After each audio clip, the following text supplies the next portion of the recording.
Tonight, we are going to look at B-roll.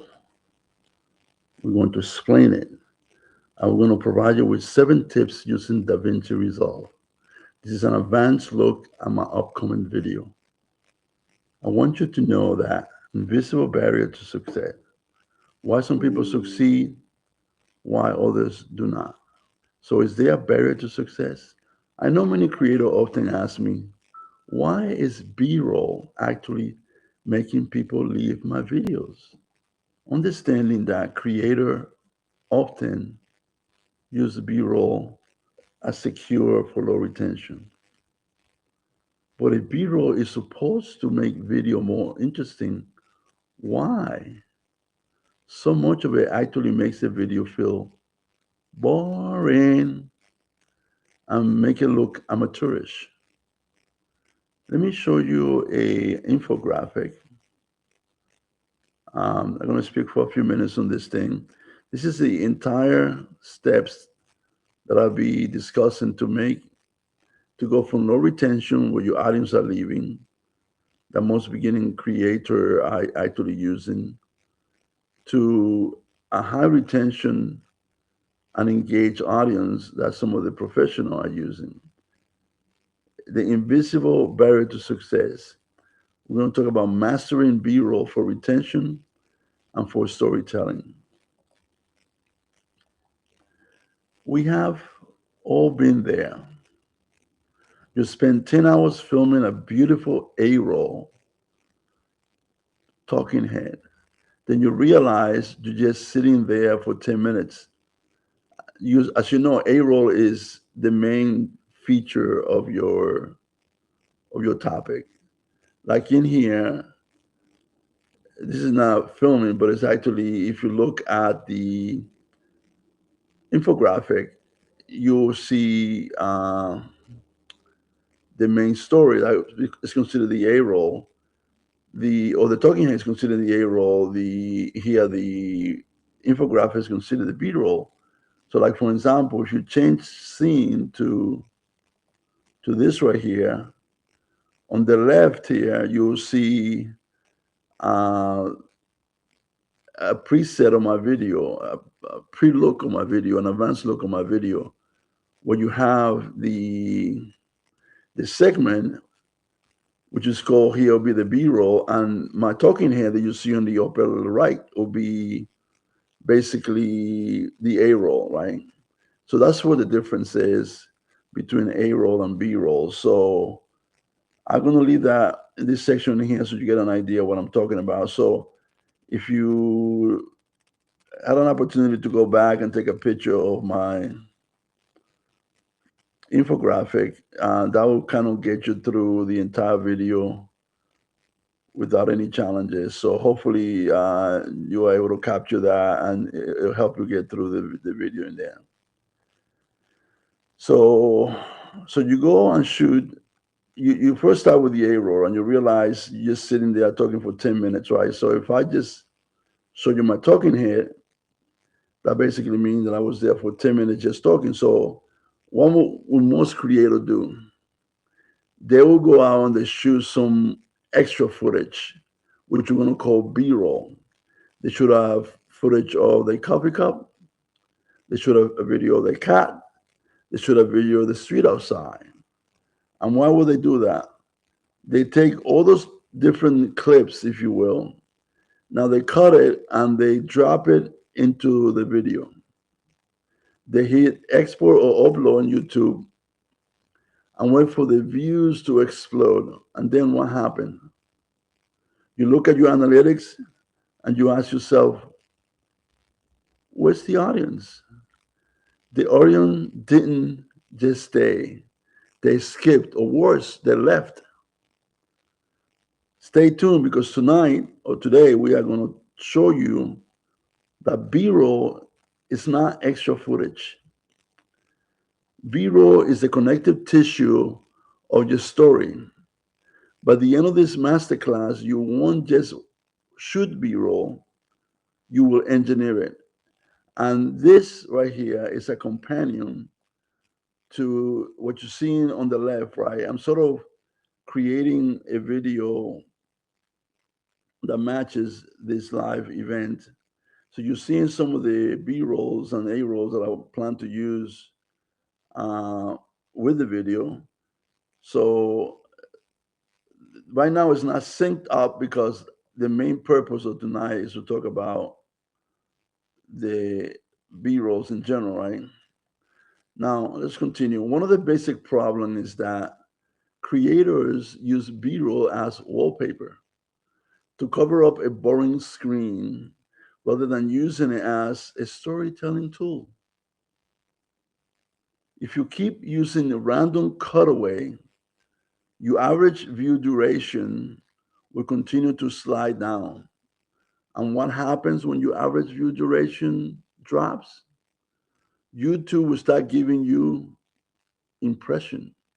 Impression is what allows other viewers to look at your video and gives you additional watch hours and gives you additional subscriber and additional views. So if you want to keep up your average view duration, not drop it, right?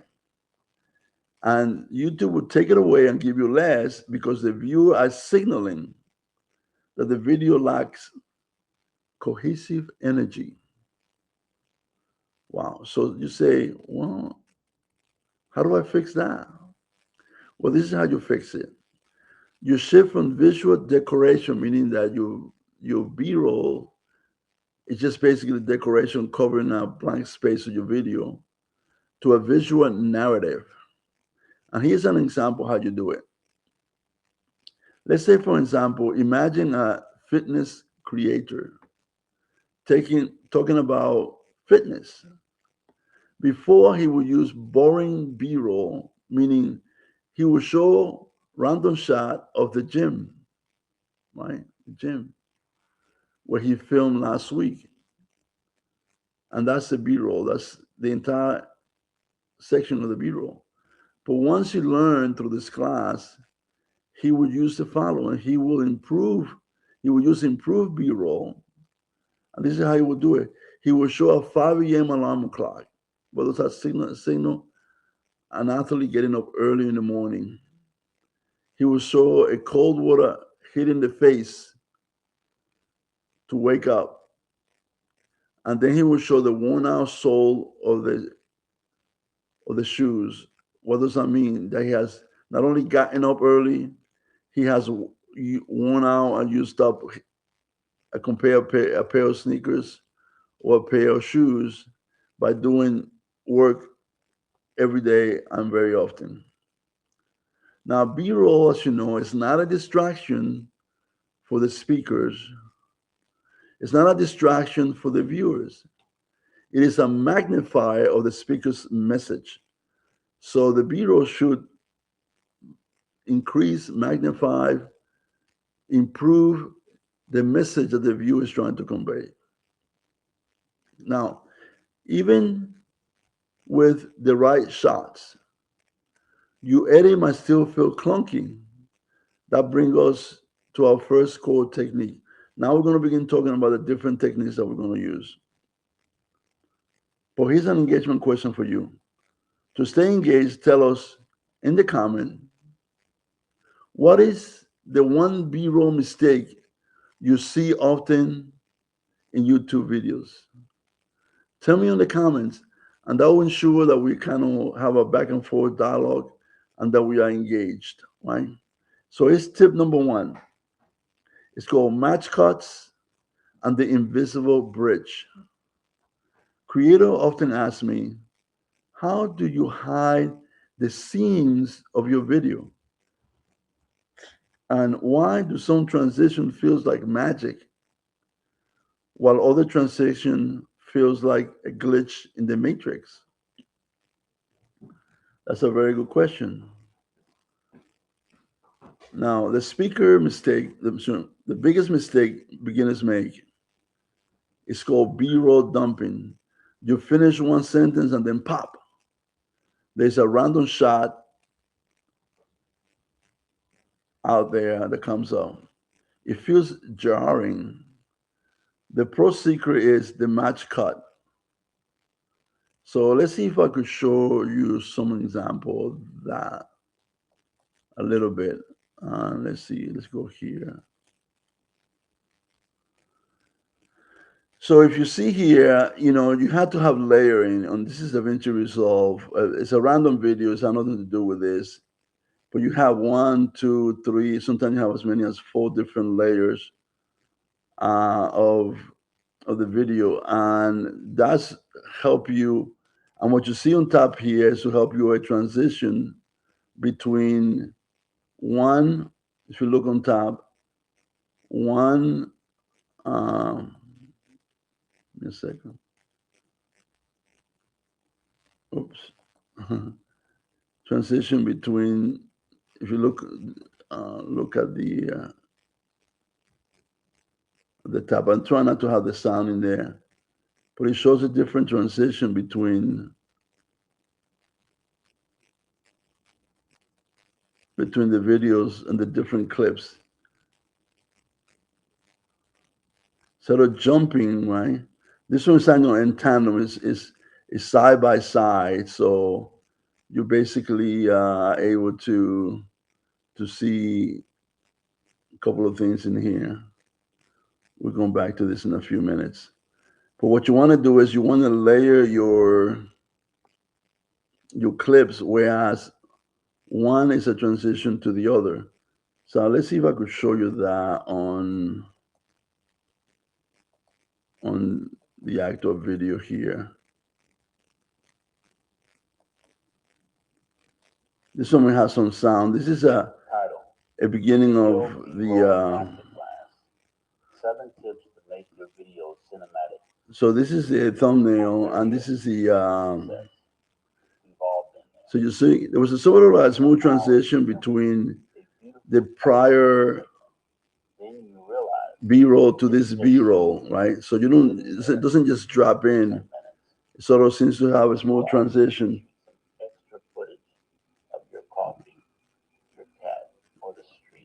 See now. Drop it in, hit export, and wait for the views to explode. Okay, so that basically gives you an idea on how to do that technique, right? So let's get back to this one here. Okay, so by doing different layers, you are able to not only have an end to end, but sort of have a smooth transition between one B-roll to the next, right? And this is how you visual connect the world of A-roll and B-roll, right? By layering, you have your A-roll, as you saw that you have your A-roll, and then on top of it you have your B-roll, sort of connecting the two together. So that's how you do it, okay? Viewer brain doesn't have to work to keep up, right? They just see one video coming to the next. So it's not like what happened, what did it go, right? Here's the jump scare problem that Aero has. No visual relationship to the previous shot, right? So like I explained before, we were talking about the coffee cup, and then basically you have the situation whereas you have the next B-roll sort of have a relationship to that one, right? To jump scare represent a jarring cut that creates cognitive friction. Every time a viewer has to ask, why am I seeing this? You risk what? You risk then clicking away, going away, and losing that individual, which impact your average view duration. But here's how to fix it. You have to use visual anchors. If you are holding a coffee cup, like I stated, in your A roll, your B roll should start with a similar shape or action. It could be another coffee cup, it could be another round object, as we're going to see later on, like the steam rising from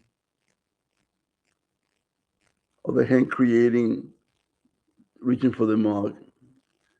What you're trying to do is you want to layer your story. Like right here, you're looking at the visual. you have a female in the bedroom, and you have good lighting, and you have the it moves from there to the next day, which is kind of part of the story about creating and reaching out. Now, here's another example. A tech reviewer talking about a phone. As they say, the screen is massive. We cut to a B-roll shot that is already zoomed in on the screen. The visual subject remains the same, only the perspective change. And I'm going to see if I could demonstrate that on the in here, looking at DaVinci Resolve. Let me see if that shows clearly here. Okay, take a look at the upper picture in the center. You'll be able to see, like right now. You see how it's zooming in and out? So all we're doing is the same picture, and all we're doing is basically using zoom. If you use that by going to effects, and they have zoom in and out, you could zoom in either or. And you are able to zoom in, and you are able to change the perspective on the video. So that's how you do it, right? We go back here, here. Okay. So what you're using the same subject, but you're only giving it a different. You're looking at it from a different location, a different perspective. Now remember, a match cut is not just about the object. It's about the direction of energy. If you move your hands to the right or in the A roll, the B roll subject should move to the right as well. How is how do you use it? Is a question, right? Is there a technique for that? We use the 3-second alignment rule. Before you place the B roll clipped, ensure the subject is in the same quadrant of the screen as the object, as the subject in the previous shot. Like for example, if in the previous shot it was in the center, I should move to the next one. One good way to maintain that alignment is to ensure that your next subject is somewhere in the same location, right? Now, but what if the A roll or the B roll feels static and lifeless? If what you're looking at, for example, let me go here. Remember here, we're just looking at the infographic. It's basically static, right? It's not moving, doesn't have any movement whatsoever. In contrast to here, that if we take, we're looking at this section right here on the upper left, you see that the A roll, the B roll is actually moving, and there's a lot of dynamics to it. So that's a big difference that you need to take a look at and understand. What if it's static and lifeless? Well, most people think that it's the camera, but it's not the camera. It's actually how you move it. That's what really counts. Like right here, if you look there, the object is moving to the right. Well, the object is actually not moving. You are moving and sliding the camera that will allow you to show movement. And then the person in the background allows that movement to look more dramatic, if you will. So that's what you need to do. It's not, if the object is static, right? You can move the camera to show life, to show movement. That brings you to actually Tip number two, which called the dynamic camera movement. Some creator asked me, why does static footage feel dead, like I showed you before? Nothing is happening. And why does a professional 2 second shots feels like a movie? While some creator, novice I would imagine, 2 second shot feels like a security camera feed. The difference between a professional creator and a novice creator is a big difference, right? Movement is the heart of the cinematic B roll. On YouTube, static is boring. But wait, random movement is actually worse. If you are just wobbling the camera, let's see, if you're wobbling just the camera, something like that, you are making people sick. We need motivated movement. These are the things you need to avoid. Avoid static shot that feels like a photo that happens to move.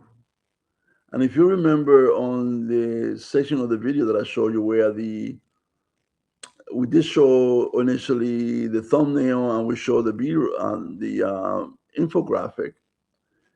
Even though there was static, it was actually moving, right? So we want to minimize those shots, right? It's not that they're not going to happen. You want to minimize those because inevitably you need to have some information that is relevant to the video that you're shooting.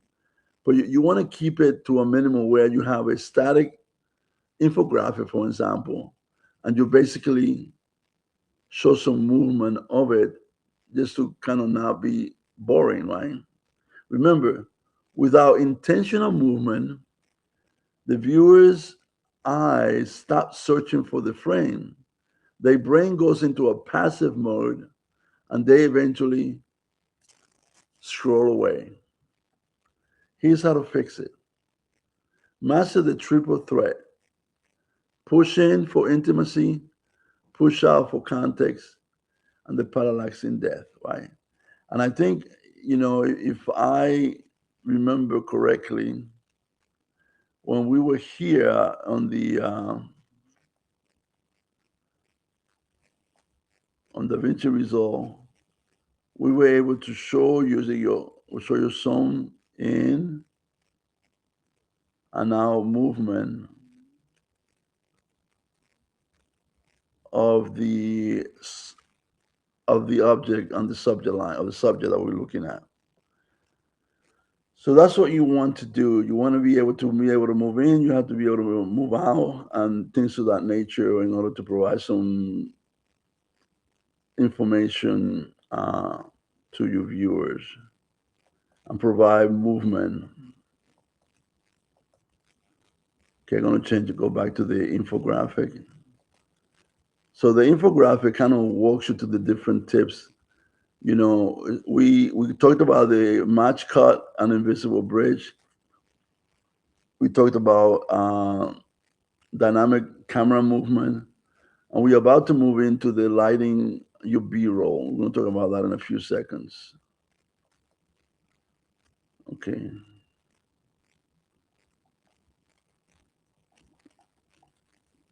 So you do not need a $2,000 gimbal.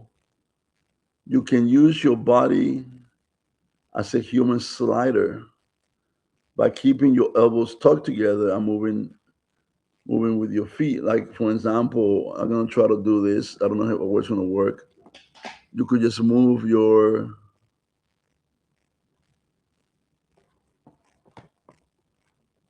camera, if you will. Um, Hopefully that will help you. I don't know if you saw that. We're gonna try it again. So you see my body's actually moving. I'm not moving. The actual footage is moving. So I'm gonna show you a little bit on the video right now, so that I'm able to get some more previews on the video that I was looking at for you guys. But then you look at your analytics. The audience didn't just stay, they skipped, or worse, they left. Most creators are told that B-roll is the cure for low retention. But if B-roll is supposed to make videos more interesting, why does so much of it actually make videos feel more boring and amateur? Today, I'm going to show you that B-roll isn't extra footage. It's the connective tissue of your story. Most people use it as wallpaper to cover up a foreign screen. We're going to use it as a storytelling tool. So right here, that's what I'm speaking of. So you're looking at a portion of the video that is going to be that I'm editing right now to show tomorrow. So that's why you kind of see it running on the left here as a B-roll, if you will, on the left of the video, and you see it on the actual section where I kind of show you, uh, you know, portion of the video as it progresses in the cycle. You might get to see the whole video. You probably won't get to see the whole video. I just don't know what's going to happen tonight. I'm going to be showing you clips of it. Um, okay. So here's a trick that you need to do to integrate the process. If you find it hard to keep your phone and camera steady, you could invest and buy a simple smartphone gimbal or a solid tripod with a fluid head. It will be a great investment if you can afford it or if you want to try it. I have seen it; they work fairly well. They keep the camera steady as you move around. They don't have that shakiness you find when you kind of working with your video. So a smart gimbal, a gimbal any kind will be really good. And you see throughout, if I see it, I'll point it out to you. There are section here that within the video that I'm running as a B-roll where they actually shows either a gimbal or a platform to keep the phone steady. Right now, you got movement, but if your lighting is flat, right? We're gonna talk about lighting. Remember that one? Even the smoothest gimbal won't save you. So the tip number three, as shown on the infographic, is lighting your B-roll. Right.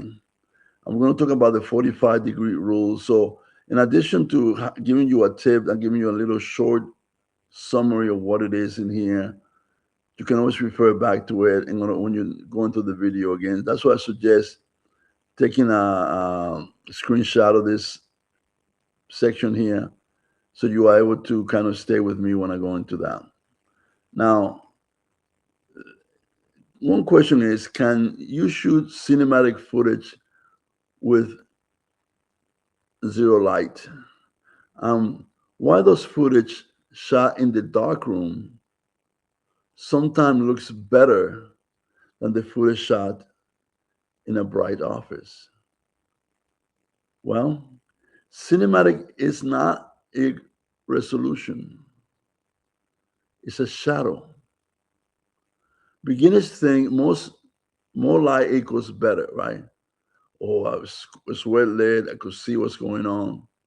But the pros think direction of light equal a storytelling. And that's what we are. We are storyteller, right? So it's not better lighting sometimes that will get you there. It's the direction of the light. If you hit it from the front, it looks flat, boring and tutorial like. You've seen that before. We want light from the side or the back. The side or the back. Mine is at approximately a 45-degree angle, right? And why is that? Well, flat lighting removes all texture, right? You don't see any shadows. The depth from the subject, right? You don't see no texture, you don't see no depth, you don't see no shadow. Flat lighting makes your footage look cheap and digital. Shadows are what create a 3D feels in a 2D flat screen. So this is how you fix that. It's called the 45-degree rules. You place your light source, even if just a window, at a 45-degree angle to your subject. This will create short lighting, putting the side of the subject closest to the camera in a slight shadow. Here's an example. Let's film a pair of sneakers, right? Why would we do that? It's just an example, okay? And we're gonna front let it, right? Meaning we're gonna just put the lighting to the front. And if you do that, they will look like a listing on perhaps eBay or any of these many sites out there, right? And then I want you to take the same pair of sneakers and side lit it, meaning that you light a 45-degree angle and compare the two, right? You see the texture of the leather and the shine of the logo on your shoes. So what I think what we're saying is you get more texture, you get a better B-roll if your lighting is a 45-degree angle than if you were at a direct angle, making it flat, right? The best light for a B-roll is the golden hour. But if you are indoors, right, a single window with an overhead light turned off will give you a great look of for free. So the whole thing is to know how to place your light. For those late nights edit, I recommend a small portable LED key light. It fits in your bag and saves your B-roll when your sun goes down. For me, I'm a night owl. Hardly ever available be able to film during the day. So I had to have a light source for what I'm doing, right? Right. So lighting create the mood, but the lens create the feel. Let's talk about how to separate your subject from the noise. And this is called tip number 4. Lens selection and cinematic depth, right? So one simple way, I don't have to keep changing. Well, no, I will change it because it's easy. Go back to it. So tip number 4 is right here, lens selection, right? You have it here. You could go back and refer to it. Okay. So one quick question: why does a smartphone footage also look smart funny? It doesn't look natural sometimes, depending on what phone you have, of course. My kids has better phone than I do, so they take better pictures. My phone is a little older, and therefore my pictures are not as clear. But the question is, what is the specific visual trick that makes viewer feels like they are looking through a professional lens, even though you might be using your phone? It's all about background separation. Even everything in your B-roll is in focus, from the lens to your hand to the trash can. 30 feet away, it looks amateurish. If everything is in focus, if you could see everything is in focus. Cinematic roll use depth of field to tell the viewer exactly where to look. Deep focus where the subject blends into the clutter and the background. If the viewer's eye has to hunt for the subject, they are tired. A tired viewer is a viewer who leaves. So you want to be able to film a subject, a person, an object, and be able to see that clearly, and the rest of the information see it as background noise or as background information. It should be blurry, right? In that, right?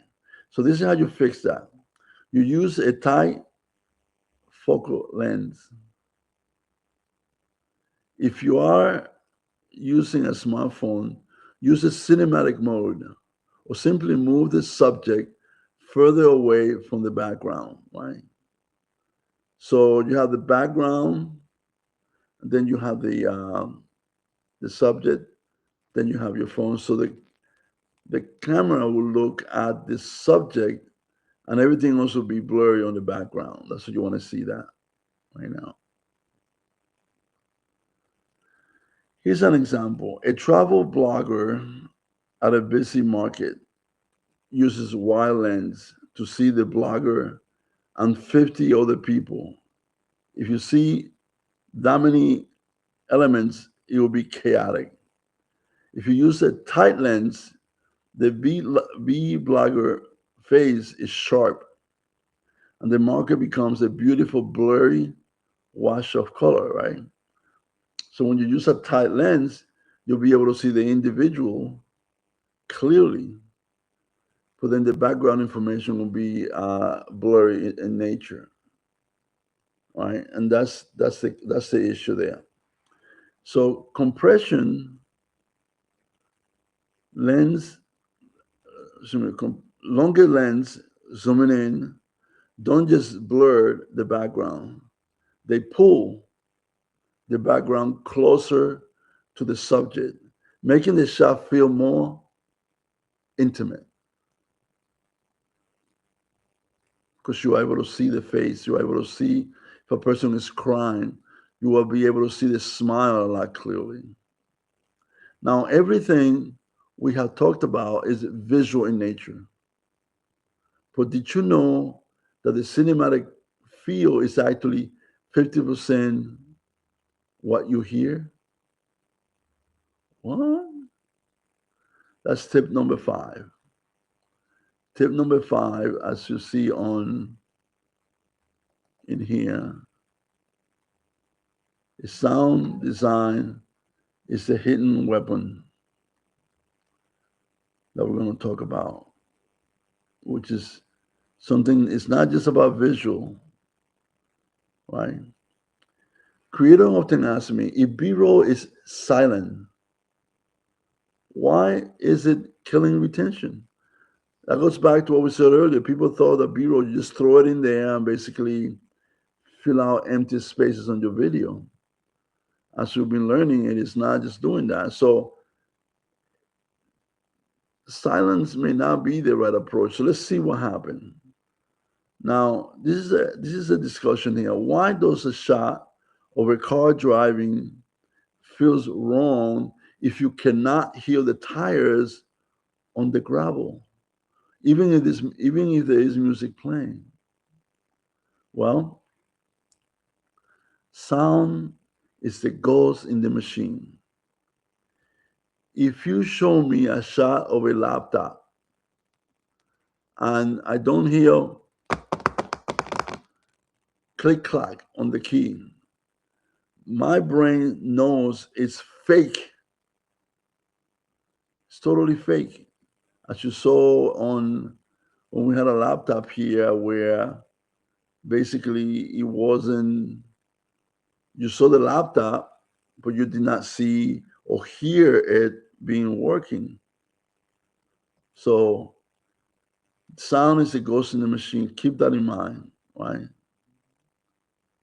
So if you shut the laptop, you expected to hear a click, clack, or the typing on the key.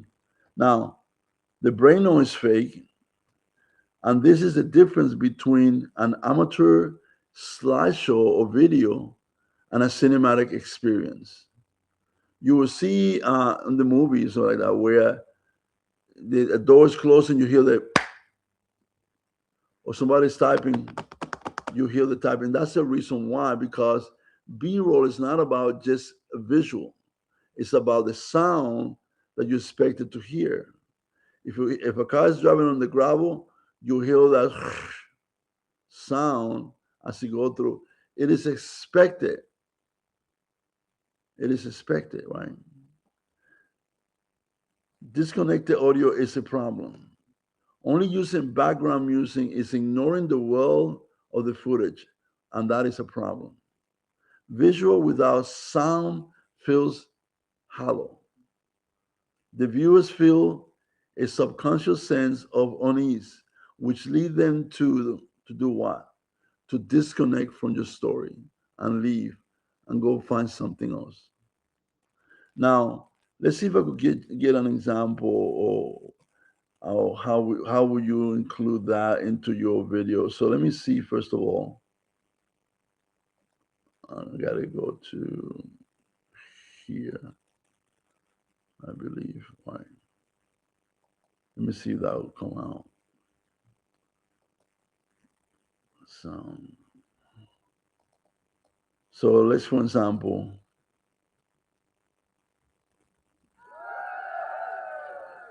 so this is just purely sound, right? And this is purely music.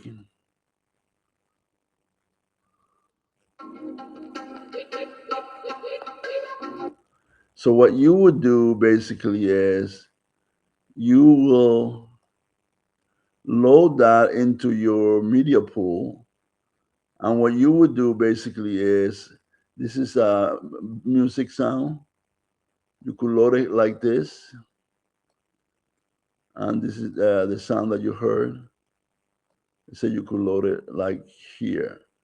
And I'm going to actually move it to the end so that, because, since the basically what we are doing here doesn't match anything, I don't want to play a video that has nothing to do with what we're talking about. But like, for example, once you drop it in, this is how it will go. I think it's here. And like, for example, if I was put it against, let me see here. So here you have A rolls, which is a center video here, and you have other B roll, which is the one on top here. Then I just added that sound to it. It will sound something like this. The combination of practical features and everyday stability. Based on my experience and the manufacturer's specification, we delivered the comfort. And actually, if I do this, let me see. Now you'll be able to hear a layer approach of the audio, which is the center one, the sound, and the music, and the A roll and the B roll. The combination of practical features and everyday stability. Based on my experience, I could change the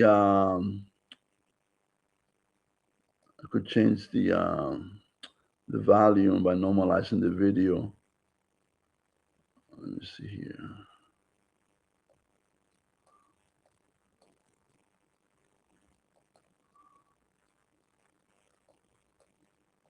I'm gonna have to do it over here.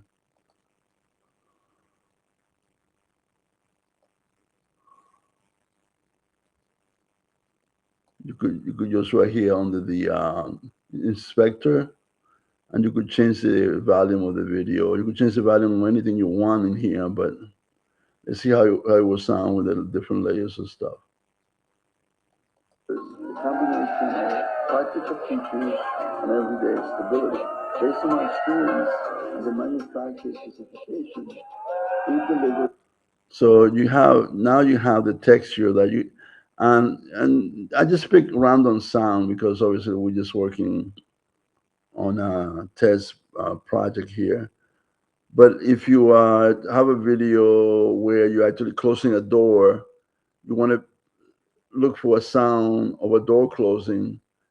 If you are doing a car, like right here, you're driving a car in this video, and you wanted to have the sound of the car, you can just pull that out of the library and be able to make that sound along with the visual.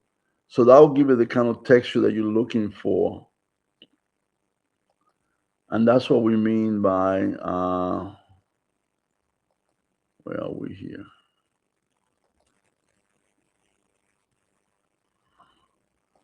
That's what we mean by, sound design being the hidden weapon to get your into a situation where you have the sound being part of the B-roll, which is part of the structure that you're trying to accomplish, right? Let's see, what's this right here? Okay, so let's move on, right? So the different layer that I showed you, you have two, three, four, five layers to every B-roll shot, right? You have the ambience, you have the, for example, the room tone, you have the street noises, you have the car noises, you have the music sound, you have the specific clink of glasses if that's what you're showing, you have the whoosh of the camera movement, you have the bang of the door closing. So you get the picture of what I'm talking about. And then you have the music, which is the emotional driver of what you're doing, right? So the rule of the second sound is what it's called. If you have a visual transition like a wipe, add a sort of whoosh sound, it makes the transition feel physical rather than a digital. Like if you're looking at the B-roll that I have there, right? There's no sound to it because I'm speaking, so you don't know that a transition actually occurred unless you were actually looking at it physically, right? So, but if you add a whoosh every time, not that you want to do that, but if you want to have a whoosh uh, between B-roll, it would give the viewer a, not only a visual cue but also an audio cue that the B-roll actually changed, right? So it becomes physical rather than digital. To capture the sound, you just have to go to the YouTube audio library, and I'll kind of quickly show you how you do that. Well, I can't because it's not going to show you that. Apologize. But if you go to YouTube, you open your YouTube dashboard, there will be an icon that looks like a music note, and it's called Audio Library. And you could search for the car noises or car and things of that nature. And basically, what will happen is you'll be able to have different sounds, and as you become familiar with those sounds, when you have a situation that you need to use them, you'll be able to pick them up and use them during when you're planning to use your B-roll. It's a good It's a good information to have, right? Now we have got the look, we have got the sound. Now we need the why. Why are we even showing this clip? Why, why is the B-roll even part of your video, right? So the tip number 6, story-driven cutaway. And that's when creator often asks me, should I stop adding B-roll just to cover my screen? It's a very good question, right? They also ask, what is the one question that can save 90% of pointless B-roll? I would say stop. Don't add another B-roll shot yet. Most creators ask, what footage can I put here? The pro will ask, what does the viewer need to see right now? If you're speaking about coffee, drinking coffee, do they need to see a coffee cup? If you are talking about frustration, I don't want to see a pretty sunset. I want to see a hand gripping the steering wheel or a pen being snapped in two because you are frustrated. So what we're saying is your B-roll need to match the words that you're speaking. I'm frustrated, right? They are not decoration. Decorative B-roll that doesn't advance the plot or provides evidence is a problem. Random B-roll is a pattern interrupt gone wrong.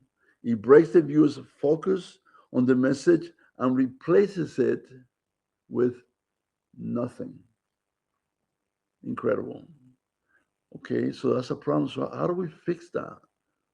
It's a question that I often get.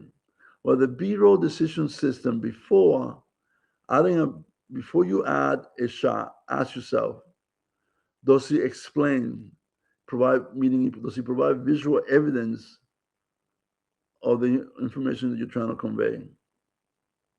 Does he feel an emotional subtext?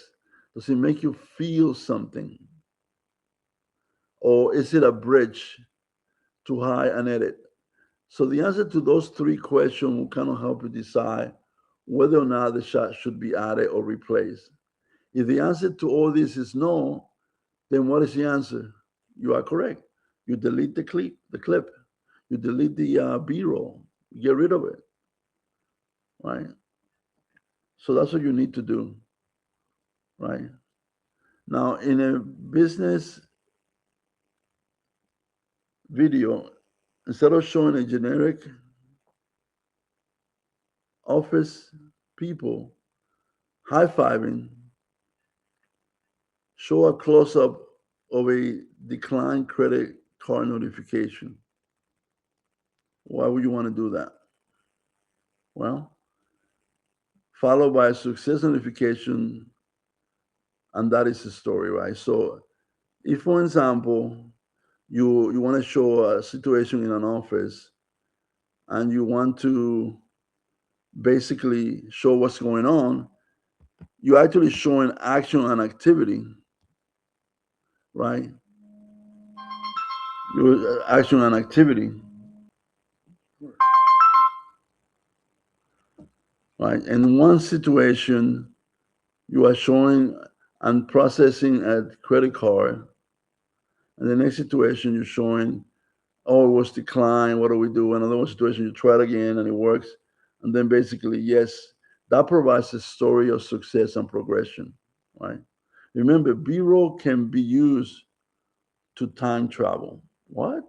Yes, you can show a consequence, like in this case, of the declining video, or you could show something that's likely to happen. You kind of project in the future. Uh, you could show something before you even finish. You could show it, okay, before you finish. We are almost. Let me go ahead and try to show you a little bit more of the video, so I stay a little coherent here.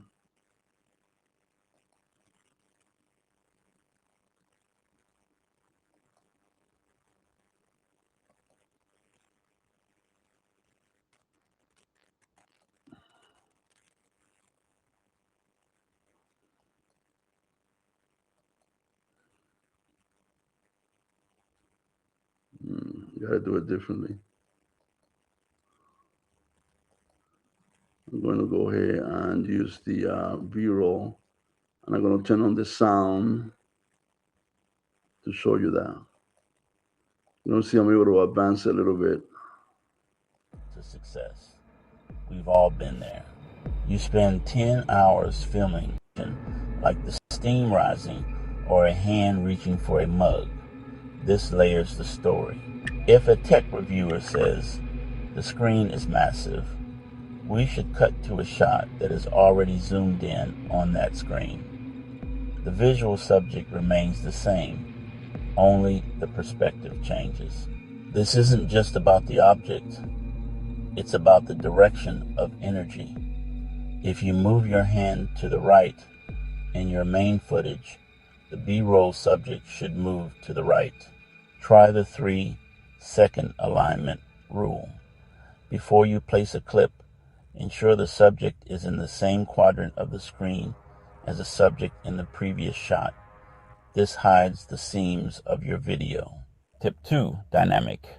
Camera movement. Why does a professional 2-second shot feel like a movie while an amateur shot feels like a security camera feed? Movement is the heartbeat of cinematic B-roll. On YouTube, static is boring, but random movement is actually worse. If you're just wobbling the camera, you're making people seasick. We need motivated movement. Without intentional movement, the viewer's eyes stop searching the frame. Their brain goes into passive mode and they eventually scroll away. You need to master the triple threat: the push-in for intimacy, the pull-out for context, and the parallax for depth. A push-in moves toward the subject to signal importance. A pull-out moves away to reveal the environment. If you're shooting a laptop for a productivity video, a static shot is just a laptop on a desk. A cinematic shot is a slow push-in on the keyboard as you talk about starting the work. You don't need expensive gimbals for this. You can use your body as a human slider by keeping your elbows tucked. And that's what I was talking about earlier. Using your moving the camera to create movement rather than to have expensive gimbal that you kind of does a 360 and stuff of that nature. Some people don't have that kind of money, right? So when you're starting, the question becomes, how do you still accomplish the mission? And that this is one way to do that. You go ahead and basically find a way, mechanically move the camera if you don't have a gimbal. That's one way to do that. So let's watch a little bit more of it. And moving with your knees. Smooth, intentional movement keeps the viewer locked in. Tip 3. Lighting your B-roll. Can you shoot cinematic footage with zero lights? Why does footage shot in a dark room? Okay, I'm gonna let continue that rolling in there. Now we are almost to the finish line. The final step is to bring all of the different clips into a unifying world. And this tip number 7 is color grading for impact. I'm asked oftenly, how do you make 10 different clips look like a single video? There are many techniques for that, you know. And also, why does a B roll often feel like a disruption when it's good? Well, the final mistake is visual disconnectivity.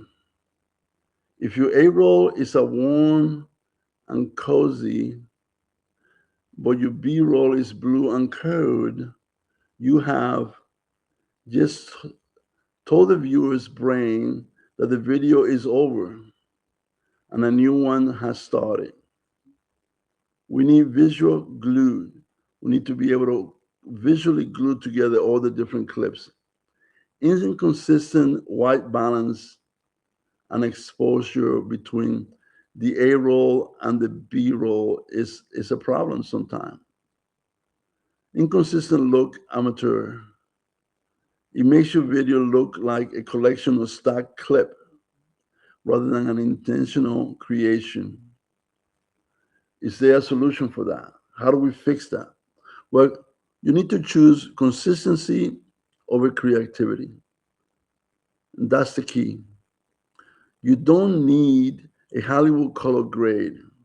You just need to match the white balance and exposure and use a simple press preset that apply the same hue as HUE, same hue to every clip. And here's an example. A take review shot in a bedroom. If the A roll has a warm lamp light, ensure the B roll of the gadget also has a warm glow, not the harsh blue of a phone screen. If you cannot get the color to match perfectly, turn the saturation down. Slide slightly on both. It's an all editor's trick to hide color shift. So by turning on the saturation, that will help you out. Now let's bring it all together to resolve that one question from the beginning. How to go from decoration and storytelling is the next transformation step. Remember our opening question? Why does B-roll often makes video feel more boring? The answer is now obvious. It's because we were treating it as what? As extra footage. We were using it as or to hide the fact that we didn't have a visual story to tell. But today, we learn a system. Remember, match cut, match your cut to build bridges. Move the camera to keep the heart beating. Up, down, side. We'll show you the slider bar. Use light and depth to create a world. Layer sound to make it feel real. And always ask if the shot deserves to be there at all. If not, take it out. Right? So that's the biggest question. Does that shot belong, does that video, does that clip, does that B-roll belong to the video that I'm creating? Here's the challenge. Take your next video, take a look at your next video, and shoot 10 B-rolls clip, right? Before you start editing. Ask, what does this shot add to the video? If it doesn't, if it does not add anything, do you use it? The answer is no, you don't use it. Your retention will thank you by asking that one single question. Better B-roll improves average view duration, which tells YouTube your video is satisfying. Higher satisfaction lead to more impressions, and it's a whole cycle. More impression improves your average view duration, improve average view duration, again, more impression. And that's how a clip goes viral. Now, before you go, remember, every view on this channel helps a real world mission. Subscribe to help us feed our veterans. Every view, every like, every share helps turn your digital attention into a real resources for those who served. When you support this channel, you are helping us continue the mission. But there is one deeper question we have not answered yet. Why does an audience sometimes switch off even when the visuals are beautiful? There's a psychological reason. Visual variety matters so much to human attention. That's what I explain on my next video. Now my next video, and one of my next video called the key B-roll. I already published that one. The next video is about the subject that we're speaking of right here. But if you go to the key B-roll, look for that, where we dive into the science as to why your brain craves the next shot. I will see you there. Join us. Join my next video. Now, to stay engaged, tell us in the comments which of these 7 B-roll techniques are you going to try first? Would it be the match cut? Would it be the sound design? Let's talk about it. Make a comment. Look at my next video.